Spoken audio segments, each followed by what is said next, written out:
ladies and gentlemen. Tayo na, Pilipinas, tayo. Usahay, nagamay ako kung sa kugma mo hinitawan. Rodrigo Rua Duterte.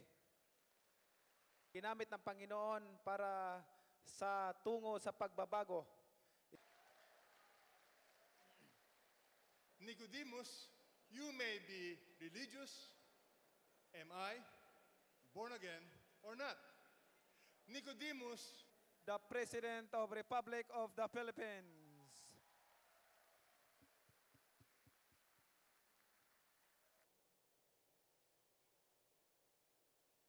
Kindly, and to the wife, Jenky, the birthday of the husband is the birthday of the wife, and the birthday of the wife is always the birthday of the husband.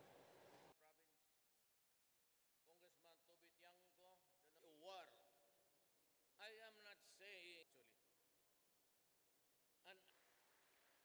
And I order them go and destroy the apparatus. Ano pa? Kunin ka agad nila.